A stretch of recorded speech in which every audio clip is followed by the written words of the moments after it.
Imagine it's October 1929.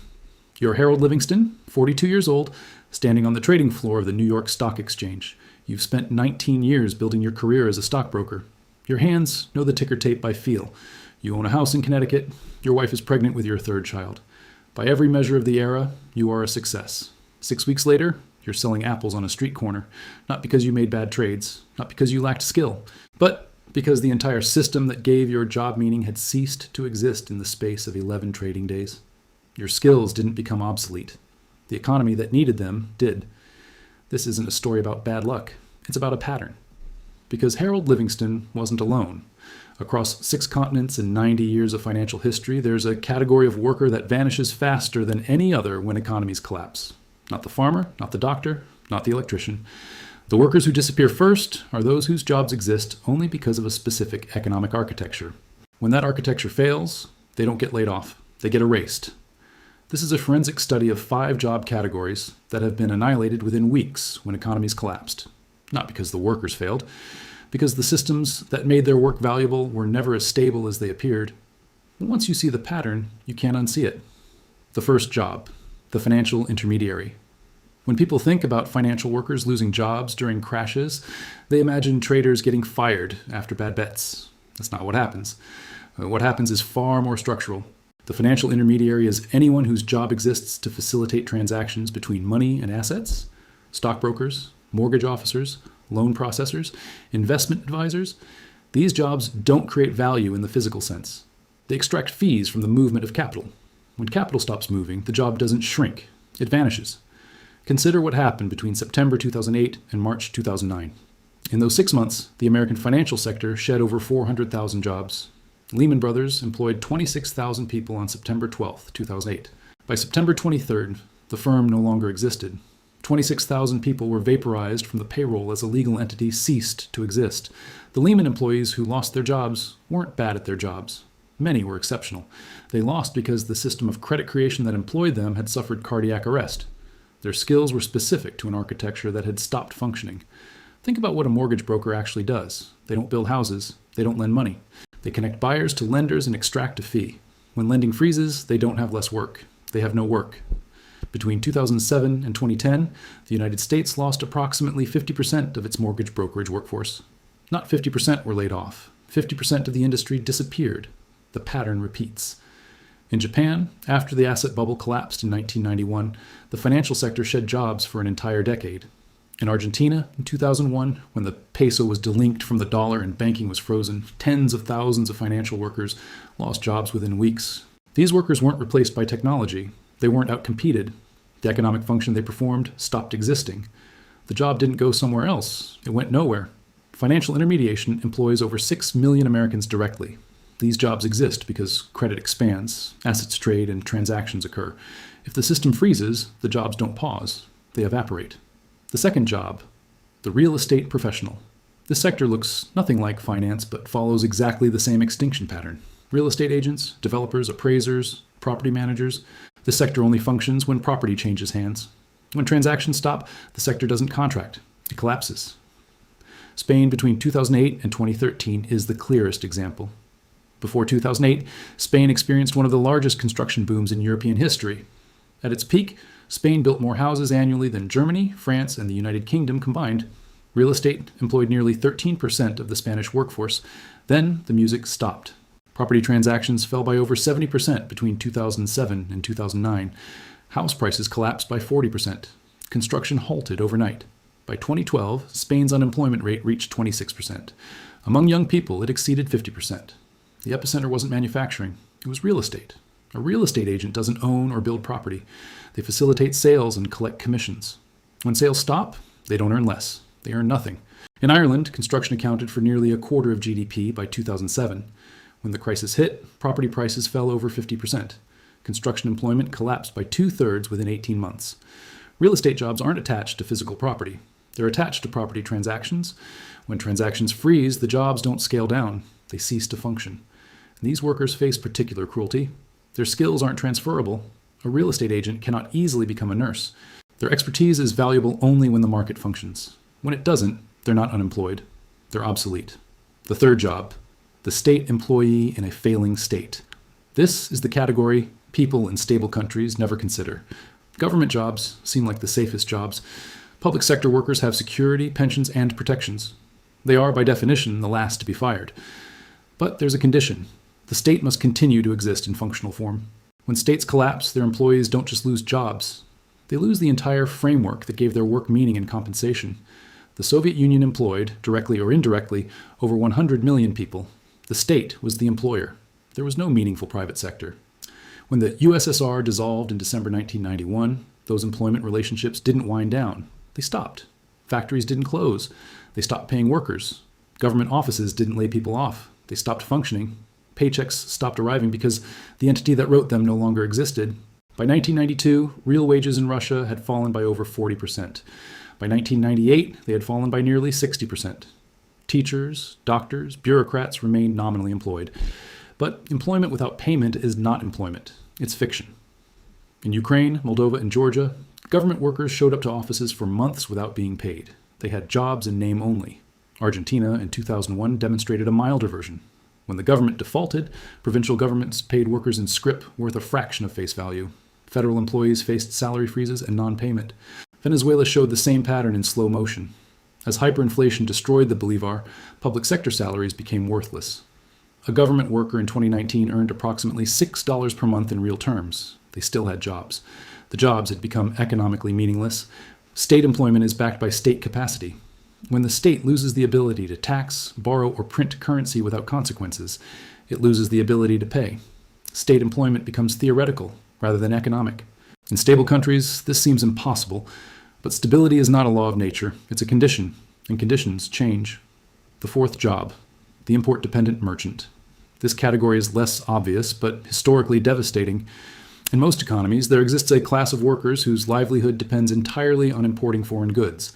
Importers, distributors, retailers of foreign products, manufacturers dependent on imported components. When a currency collapses, these workers don't face reduced demand. They face impossibility. Weimar Germany provides the clearest example. Before World War I, Germany was one of the world's largest importers. German businesses depended heavily on foreign raw materials and manufactured goods. When the mark collapsed between 1921 and 1923, importing became first expensive, then difficult, then impossible.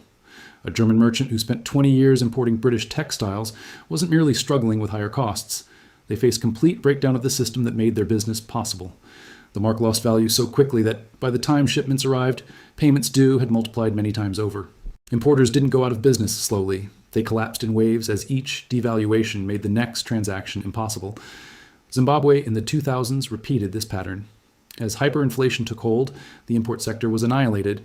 Businesses couldn't secure foreign currency. By 2008, the formal import sector had essentially ceased to function. Venezuela in the 2010s showed the same pattern. As oil revenues collapsed and the bolivar lost value, import capacity evaporated. The country went from importing over $40 billion annually in 2012 to under $10 billion by 2020. The workers in this sector didn't transition to other jobs. Many left the country entirely. Over 6 million Venezuelans have emigrated since 2015. Here's the structural point. Import-dependent jobs exist only when the currency holds value internationally. When it doesn't, the job isn't protected by skill or performance. It's destroyed by mathematics. You cannot import goods if you cannot pay for them. This vulnerability exists in any country without a global reserve currency. If trade is disrupted by currency collapse, sanctions, or war, the jobs disappear at the speed of the disruption. The fifth job, the luxury sector worker. This category seems obvious, but is deeply misunderstood. When economies collapse, discretionary spending disappears first. Luxury goods, travel, entertainment, fine dining, these sectors don't just contract, they collapse disproportionately faster than everything else. Workers in these sectors face particular cruelty. Their skills are real, their work ethic may be exceptional, but their jobs exist only because other people have excess income. When that excess disappears, so do they. The Great Depression demonstrated this at scale. Between 1929 and 1933, American GDP fell by approximately 30%, but spending on luxury goods fell by over 60%. The luxury sector contracted at double the rate of the overall economy. Workers in high-end retail, hospitality, and entertainment faced unemployment rates far exceeding the national average. In some luxury sectors, employment fell by 80%, and these jobs didn't return quickly. Even after GDP began recovering, luxury employment lagged for years. People had learned to live without luxuries. Greece in 2010 to 2015 provides a modern example. When austerity measures were imposed, discretionary spending collapsed. High-end restaurants closed. Boutique retailers shuttered. Professional services catering to wealthy clients faced destruction of their client base. Greek unemployment peaked at over 27%. In luxury sectors, figures were far worse. Youth unemployment exceeded 60% in some regions. Think about what happens mechanically. When an economy contracts, households prioritize. Food before restaurants. Shelter before vacations. Medicine before entertainment. Luxury spending is cut first. This creates cascading effects. Luxury businesses don't shrink, they close entirely. When a high-end restaurant loses 40% of revenue, it doesn't keep 60% of staff. It closes. Everyone is gone. And the workers face another problem. Their skills are context-specific. A sommelier cannot easily become a factory worker. A luxury hotel concierge cannot easily transition to healthcare. The skills that made them valuable become irrelevant. They don't just lose jobs. They lose the entire labor market that valued their expertise. Let's examine the pattern across all 5 categories. Financial intermediaries, real estate professionals, state employees, import-dependent merchants, luxury sector workers. What do they have in common? They all share structural dependency on something external to the worker, not external in the sense that all jobs depend on demand. External in a more fundamental sense, these jobs depend on specific architecture, a credit system, a property market, a functioning state, a stable currency, consumer surplus. When that architecture fails, the job doesn't shrink proportionally, it becomes impossible. A farmer during crisis still has land. They can still grow food. An electrician still has skills people need. Lights still need to work. But a mortgage broker without functioning credit has nothing to sell. A real estate agent without transactions has no way to earn. A state employee without a functioning state has no employer. The architecture is the job. This explains why these jobs disappear overnight rather than gradually. It's not that demand slowly falls. It's that a system fails, and everything dependent on that system fails with it. Credit freezes, lending stops, property transactions halt, commissions vanish, currency collapses, imports become impossible. The state defaults, paychecks stop. These are not gradual processes. They are phase transitions. Jobs dependent on the old phase don't transition to the new one. They don't exist in it. This isn't a modern phenomenon. It's not a feature of globalization or financialization. It's a recurring pattern across centuries. Every major economic collapse produces the same outcome. Jobs closest to the failing system disappear fastest. The South Sea bubble of 1720. Financial intermediaries who grew rich facilitating investments were ruined within weeks. The Panic of 1873. Real estate speculators and railroad finance workers saw industries collapse within months. The Russian Revolution. The merchant class, import traders, and financial professionals were eliminated as a class. The system that employed them was deliberately destroyed. The Great Depression. Financial workers, luxury retailers, and real estate professionals experienced losses far exceeding overall unemployment. Post-World War II currency collapses in Hungary, Greece, and China. Import-dependent businesses were destroyed within months. The pattern repeats because the mechanism is the same. Certain jobs exist only within specific economic architectures. When those architectures fail, the jobs cease to exist. Here's the uncomfortable part. There's no way to protect these jobs during systemic collapse. If the system fails, jobs dependent on that system fail with it. Individual workers can prepare, diversify skills, save in resilient assets, recognize early signs of collapse, but they cannot prevent their jobs from becoming worthless if the system breaks. Government policy cannot prevent this. You can bail out banks, but not the credit system itself if confidence collapses. You can stimulate the economy, but not force transactions when buyers are gone. You can print money, but printing itself can destroy the currency. The tools work within systems. They cannot work when systems are failing. This is why job losses happen so fast. By the time failure is visible, it's already irreversible. Workers don't get warning, they get termination. And recovery for these workers is neither quick nor guaranteed. After 2008, many financial workers never returned to finance. After Spain's collapse, real estate employment never fully recovered. After the Soviet collapse, millions spent years in economic limbo. The jobs don't come back on the same timeline as the economy. What you've heard is historical and educational analysis. It is not financial advice. It is not career advice. It is not a prediction about any economy, sector, or time frame. Past patterns do not guarantee future outcomes. If you're concerned about employment security, consult qualified professionals who understand your specific context.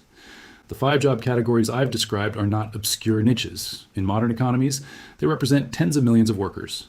These workers are skilled. They are productive. Within the systems they operate, they are valuable.